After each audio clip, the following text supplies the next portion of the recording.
اهلا بيكم في ظبط نوعية. احيانا كتير بنعلي على بعض في موضوع مين يضايق مين اكتر، او لو حد عمل لي حاجه فانا هرد عليه بشكل وحش وهحسسه نفس الاحساس، هوصله قد ايه جرحني وقد ايه اللي هو عمله ده غلط وازاي يغلط في حقي. بس الحقيقه والواقع ان الحياه مش طالبه الحوارات دي كلها، هي اقصر من ان احنا نقعد ننشغل. ومن كتر ما بنقعد نكون رد فعل اللي بيحصل من اللي حوالينا، بيجي فترة كده بحس هو فين شخصيتي، هو فين تصرفاتي، انا مين، انا اسلوبي عامل ازاي، طريقتي عاملة ازاي، افكاري عاملة ازاي.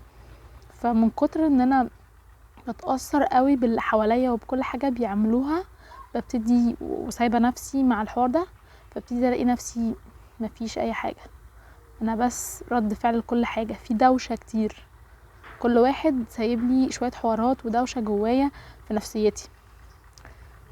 فصح ان احنا نحاول بقى ندرك ان احنا مش صح ان احنا نقعد نعلي على بعض، طب نقلقها على بعض على الفيس، لا ده احنا هنضايق بعض في الرد، لا ده ما كلمنيش، ده انا هعمل واسوي فيه، لا ده انا هردها له، بيتقل هتقل.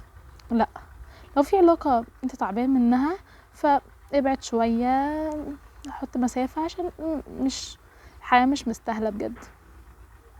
انت تعبان من حاجة او انا تعبانة من حاجة، المفروض هبعد شوية، احاول احل حواراتي ومشاكلي، اشوف انا بفكر كده ازاي، بعمل كده ازاي، وارجع بقى وانا عندي شخصيتي. انا لما برد على حد برد بالاسلوب اللي عبير بترد بيه، مش عشان هو كلمني بلهجة معينة او بطريقة معينة او عمل معايا تصرف معين فانا هتصرف معاه بنفس الشكل. لا، بقى انا ليا شخصيتي، ليا كياني، انا مش بتأثر باللي هو بيعمله، لا انا بثبت نفسي انا عاملة ازاي. الموضوع يمكن مش سهل، بس هي بتبتدي بإدراكك بان اللي بيحصل ده مش صح، بان في دوشة كتير، بان في لخبطة كتير، بان مش مفروض نكون كده.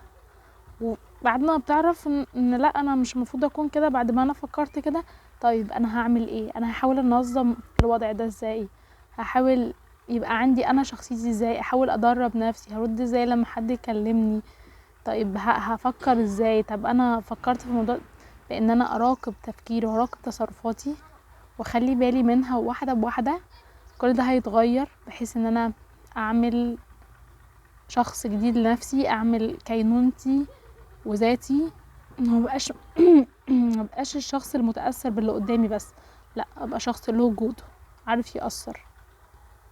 بس كده، شكرا ليكم، باي.